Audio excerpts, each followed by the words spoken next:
Assalamualaikum warahmatullahi wabarakatuh. Segala puji bagi Allah Subhanahu wa Ta'ala yang menggenggam kehidupan dan kematian, dan yang telah menetapkan satu hari di mana seluruh manusia akan dikembalikan. Sholawat dan salam semoga tercurah kepada Nabi Muhammad Sallallahu Alaihi Wasallam yang telah mengingatkan umatnya tentang hari yang tidak bisa dihindari oleh siapapun. Saudaraku yang dirahmati Allah, setelah manusia meninggal dunia, setelah ia melewati alam kubur dan kehidupan barzah, perjalanan itu belum berakhir. Akan datang satu hari yang jauh lebih besar, jauh lebih dahsyat, dan jauh lebih menentukan.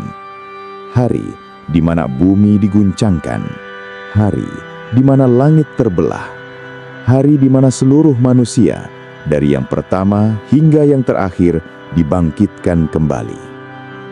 Allah Subhanahu wa Ta'ala berfirman, "Kemudian, sungguh, pada hari kiamat kalian akan dibangkitkan." Quran Surat Al-Mu'minun ayat 16. Di hari itu, tidak ada lagi perbedaan kaya dan miskin, tidak ada lagi jabatan dan kekuasaan, tidak ada lagi yang bisa bersembunyi. Semua manusia berdiri dalam keadaan yang sama, menunggu keputusan dari Allah. Kajian ini tidak bertujuan menakut-nakuti, tetapi untuk menyadarkan hati. Karena siapa yang memahami apa itu hari kebangkitan, akan hidup dengan lebih jujur, lebih rendah hati, dan lebih siap bertemu Rabb-Nya. Saudaraku yang dirahmati Allah, setelah masa penantian yang panjang di alam barzah, akan datang satu momen yang tidak bisa dihentikan, tidak bisa ditunda, dan tidak bisa dihindari.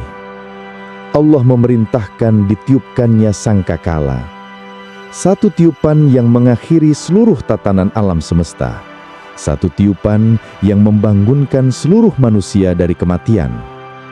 Allah Subhanahu wa Ta'ala berfirman, "Dan ditiuplah sangkakala, maka tiba-tiba mereka bangkit dari kuburnya menuju kepada Rabb mereka." Surat Yasin ayat 51. Saudaraku, tiupan sangkakala bukan sekedar suara yang keras, ia adalah tanda dimulainya hari kebangkitan. Bumi yang selama ini diam akan memuntahkan seluruh isinya. Kubur-kubur yang tertutup rapat akan terbuka dengan izin Allah.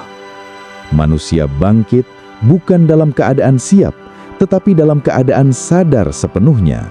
Sadar bahwa kehidupan dunia telah benar-benar berakhir. Sadar bahwa tidak ada lagi kesempatan memperbaiki. Setiap manusia berdiri tanpa harta, tanpa jabatan, tanpa penolong. Yang dibawa hanyalah catatan amal dan pertanggungjawaban hidup.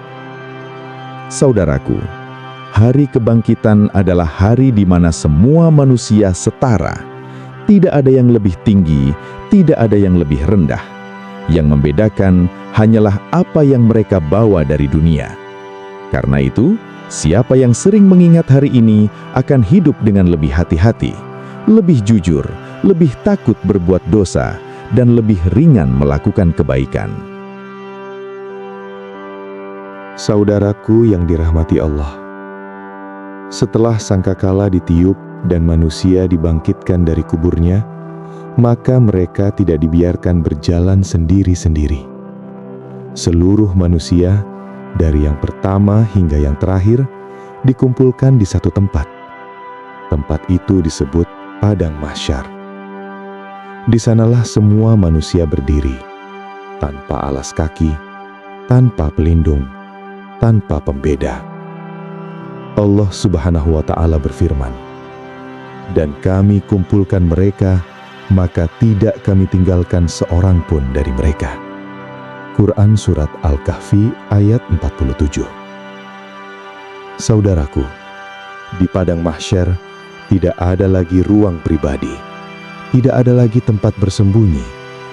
Manusia berdiri berdesakan, namun setiap hati sibuk dengan urusannya sendiri. Tidak ada yang memikirkan orang lain, tidak ada yang peduli status atau hubungan. Yang ada hanyalah satu perasaan, menunggu keputusan Allah. Sebagian manusia diliputi ketakutan, sebagian diliputi penyesalan, sebagian berharap rahmat. Hari itu adalah hari di mana dunia benar-benar berakhir dan keadilan Allah mulai tampak jelas. Saudaraku, Padang Mahsyar adalah tempat di mana semua yang tersembunyi mulai terbuka. Tidak ada lagi sandiwara, tidak ada lagi pencitraan. Yang dinilai hanyalah iman, amal, dan kejujuran hidup. Maka, siapa yang hari ini menyadari akan adanya hari itu, akan lebih berhati-hati dalam setiap langkah hidupnya. Saudaraku yang dirahmati Allah, di Padang Mahsyar, setelah seluruh manusia dikumpulkan, datanglah satu kondisi yang membuat penantian itu terasa sangat berat. Matahari didekatkan.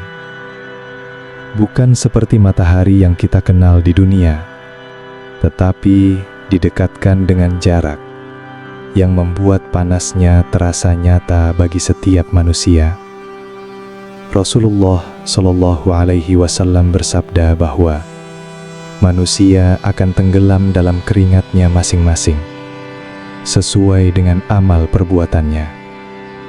Ada yang keringatnya sampai mata kaki, ada yang sampai lutut, ada yang sampai dada, dan ada pula yang tenggelam dalam keringatnya sendiri.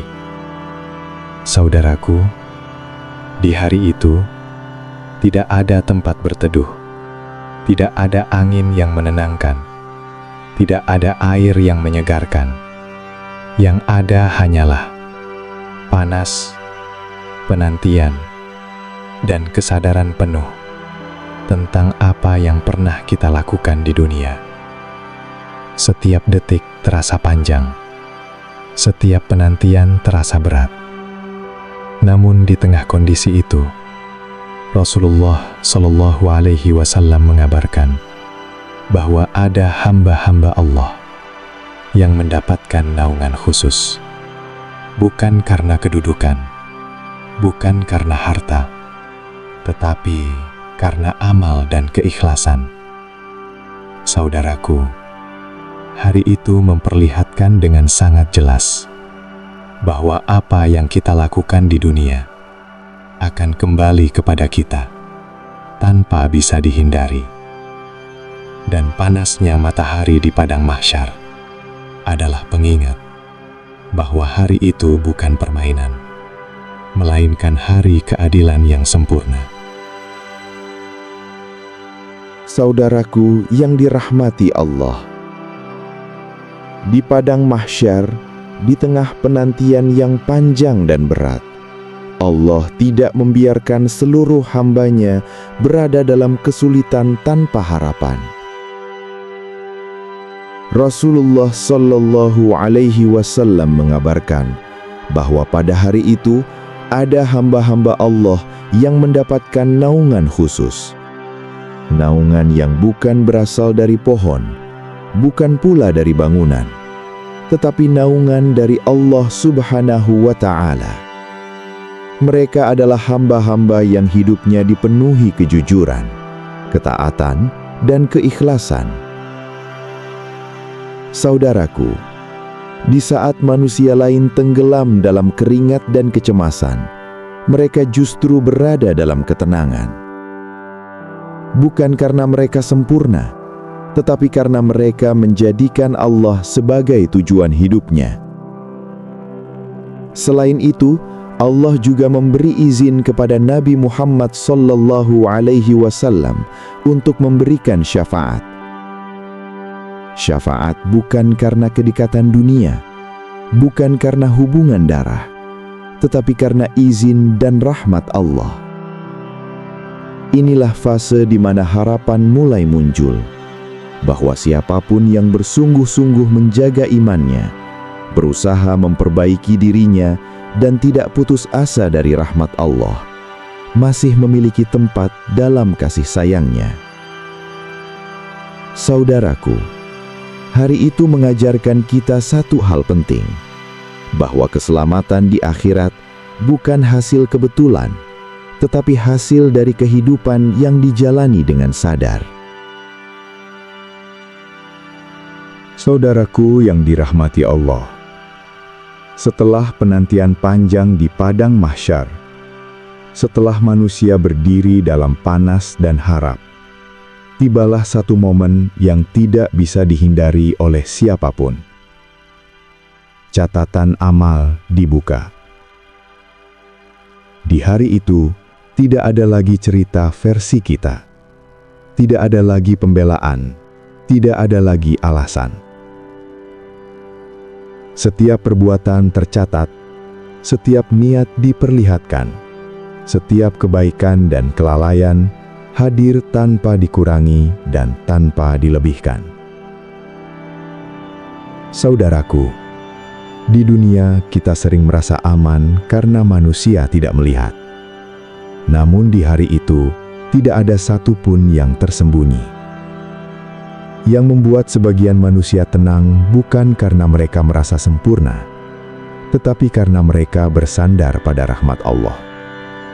Dan yang membuat sebagian manusia gelisah bukan karena amalnya sedikit semata, tetapi karena hidupnya jauh dari taubat. Hari itu bukan hari kezaliman. Hari itu adalah hari keadilan. Allah tidak menzalimi siapapun. Yang diberi balasan adalah apa yang benar-benar kita lakukan.